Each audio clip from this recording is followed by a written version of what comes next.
है दाता दयालु, कैसे जन्म मेरा तो तुझको मैं पालूं, न बोलूं मैं।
कल आप सभी लोगों ने बड़े ही प्रेम से देखा भगवान श्री कृष्ण का विवाह मैया रुक्मिणी से हुआ।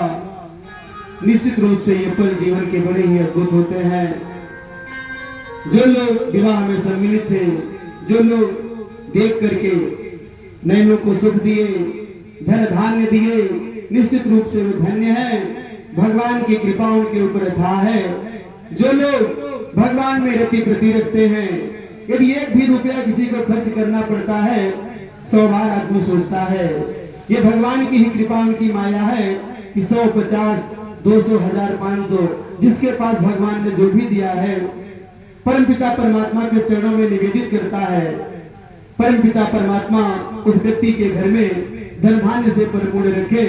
जिस व्यक्ति के मन में ऐसे भाव आते हैं और परमपिता परमात्मा के लिए कुछ उनके निमित्त निकालता है, खर्च करता है, धर्म कर्म निश्चित रूप से विफल नहीं जाता है।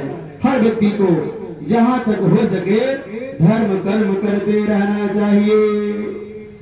एक मैया जीवन में अपने कभी दान धर्म नहीं किया करती थी और वह मैया अंततः जब वो गोलोक को जाती है, भगवान के लोक को जाती है, यमराज उनसे पूछते हैं, मैया आपके जो पुण्य कर्म हो आप उसे पहले भोगना चाहेंगी अथवा पाप कर्मों को? क्या आपने कभी जीवन में दान धर्म किया है? ये भैया दान वान तो मैंने नहीं किया है। फिर मैया तब तो आपको नरक लोक में ही जाना होगा। याद कर लो मैया। तुरंत तो देखते हैं मैया एक बार आपने एक साधु बाबा आपके दरवाजे पर आए थे, एक मुट्ठी धूल आपने उनको दे दिया था। बहुत निवेदन आपसे किए थे, मैया मुझे कुछ दे दो। आपने बोला मेरे घर में कुछ नहीं महाराज, लीजिए ये धूल है भैया, मैं खा किसी प्रकार से जीवन अपना बिता रही हूँ, तो आप भी कृपा करके ये धूल ग्रहण कर लीजिए। महाराज जी धूल लेकर के चले गए थे। आपके द्वारा किया हुआ वह धर्म दान आज भी एक मुट्ठी धूल रखी है मैया। और एक बार ठंडी के मौसम में आपने कुछ लकड़ियों का दान कर दिया था, इसलिए वो लकड़ी भी आपकी रखी गई है। जाइए उस लकड़ी को आप खाइए और धूल को आप चबाइए। और आपने जीवन में जो धर्म किया है, दान किया है, वह आपके लिए उस कोठरी में रखा हुआ है। जब उसको आप खा चुके, पान कर चुके, फिर बताइएगा अन्य लोकों में आपको ले जाया जाएगा। मैया बोली, प्रभु मुझे दान का महत्व इतना नहीं मालूम था। क्या दान करने से जो दान किया जाता है वही मिलता भी है? ए प्रभु एक बार मुझे मौका दे दो, मैं जा करके देख लूं। जो कुछ भी है मैंने जीवन बिता दिया अपने परिवार का भरण पोषण करने में, एक बार मुझे और जाने दीजिए। भगवान ने मैया का निवेदन सुना। मैया घर वापस आती हैं, जितना कुछ बन पड़ता है दान धर्म करती हैं। दान धर्म कभी व्यर्थ नहीं जाता है। निश्चित रूप से हर व्यक्ति को जितना बन पड़े अपनी औकात में रह करके, उधार लेकर के, लोन काट करके नहीं, भगवान ने जो दिया है, परमपिता परमात्मा ने जो दिया है, उसी हिसाब से व्यक्ति को दान धर्म अवश्य कर लेना चाहिए। कल हम लोग मैया रुक्मिणी और कृष्ण कन्हैया के विवाह का आनंद लिए। भगवान श्री कृष्ण के और भी विवाह हुए, रुक्मिणी के अलावा और भी विवाह हुए। आइए हम आगे के और विवाह कौन कौन से हुए उनके बारे में जानने का प्रयास करेंगे। आज कथा का 6वां दिवस। जब कन्हैया रुक्मिणी से विवाह किए, उसके बाद उनका भाई दौड़ा लिया कृष्ण को कि मैं तो सिपाही से तय किया था इसका विवाह, फिर यह कन्हैया कृष्ण के साथ कैसे विवाह कर ले रही है। और बहुत युद्ध होता है। अंत में भगवान श्री कृष्ण से हरा देते हैं, गिरा देते हैं, मारने के उद्यत होते हैं। मां प्रार्थना करने लगती है, क्या प्रभु आप आज विवाह के पहले ही दिवस मेरे ही भाई को मार डालेंगे, फिर मैं जीवन में सुखी कैसे रहूंगी। आप कृपा करके मेरे भाई को मत मारिए, इसे दंड दे दीजिए, लेकिन मारने का दंड मत दीजिए। मैया कहने लगी, रुक्मिणी मेरा अग्रज है बधा हुआ, ये मेरा भाई है, आपने इसे बांध दिया है, इतना ही बहुत है। ऐ प्रियतम इसे छोड़ दीजिए, मत मारिए। मेरा अग्रज है बधा हुआ, हे नाथ आपका चेहरा है।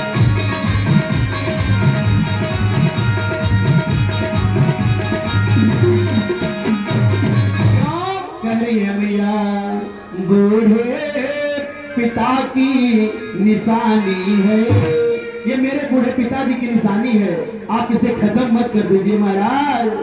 बूढ़े बाप की निशानी है, मारो मत मेरा भाई है।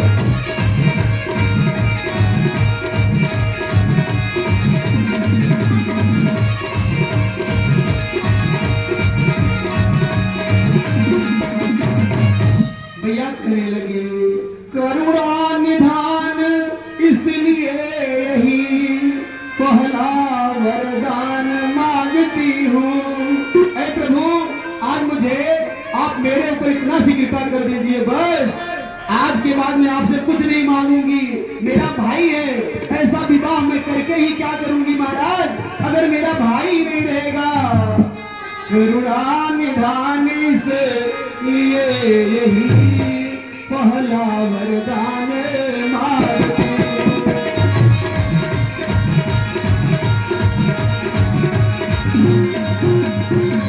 आप चाहिएगा तो इसके बदले मुझसे जब भी आप चाहेंगे मैं भी आपकी मदद करूंगी, सहयोग करूंगी जीवन भर, लेकिन आज आप इसे छोड़ दीजिए प्रभु। उधार मेरे ऊपर रहेगा आपका यह उपकार, दे दो उधार आंचल पसार, दे दो उधार आंचल पसार, भैया का प्राण मांगती हो।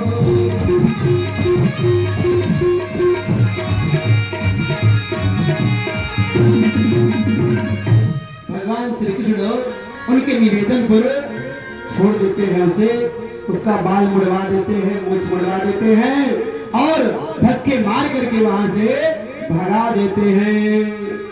रुक्मी घर नहीं गया, वह अपमान सहा, घर नहीं गया, वापस अपने नगर में नहीं गया और एक दूसरे नगर में अपना निवास बना लिया, वहीं पर वह रहने लगा। श्री कृष्ण रुक्मिणी को लेकर के द्वारिका गए, भीष्मक महाराज ने कन्यादान किया, यशोदा आदि सभी लोग बुलाए गए, भावरे पड़ी और सारी प्रक्रियाएं पूरी हुई विवाह की।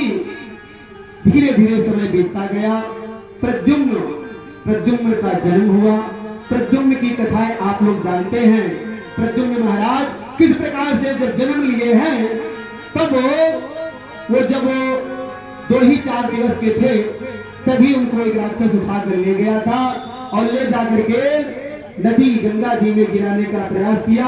अंततो गत्वा वह भगवान की कृपा से बच जाते हैं और माया के द्वारा, मायावती के द्वारा बचाए जाते हैं और पुनः उनका रति से विवाह होता है। हम आगे दूसरे विवाह की चर्चा करने चल रहे हैं। आइए सुखदेव जी महाराज कहने लगे, राजन, श्री कृष्ण का दूसरा विवाह सत्राजित की पुत्री सत्यभामा के साथ हुआ था। सत्राजित ने अपना दोष दूर करने के लिए अपनी कन्या तथा सेमंतक मणि को भगवान श्री कृष्ण को दे दिया था। श्री राजा परीक्षित कहने लगे, प्रभु, सत्राजित ने कौन सा अपराध किया था? सेमंतक मणि उसे मिली कहां से थी और उसने अपनी कन्या को यह किस प्रकार से कन्या को और सेमंतक मणि को भी दे दिया था?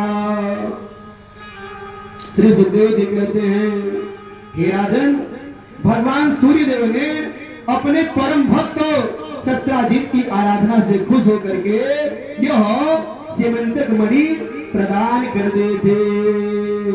आसेत सत्राजित सूर्यो भक्तस्य परमां सखा प्रेतस्तस्मै मणिं प्रदाता सूर्यास्तुष्टा स्यमंतकः।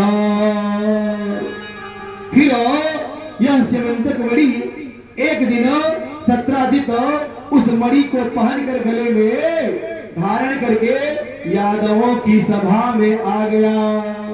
जब दूर से ही सत्राजित वह मणि पहन करके आ रहा था, इतना चमक रही थी वह मणि जैसे मानो कि दूसरे सूर्य देव ही सामने आ रहे हों। सभी यदुवंशी लोग बैठे थे, नारायण से प्रार्थना करने लगे, नारायण नमस्तेस्तु शंख चक्र गदाधर दामोदरारविन्दाक्ष गोविंद यदुनंदनः। ऐ गोविंदो, यादवों के अग्रगण्यों, सभी द्वारिकावासी भगवान से पूछने लगे, हे नारायण, शंख चक्र गदा धारण करने वाले ऐ दामोदरो, ऐ यदुनंदनो, यह साक्षात सूर्य के समान सामने से कौन चला आ रहा है? भगवान श्री कृष्ण कहने लगे, यह सत्राजित है जो सूर्यदेव की कृपा का पात्र है। भगवान सूर्यदेव की आराधना किया करता था। भगवान सूर्यदेव प्रसन्न होकर के इसको यह सेमंतक मणि प्रदान किए थे। यह मणि जहां पर रहती है उतने स्थान पर उसके राज्य में कभी महामारी नहीं आने पाते।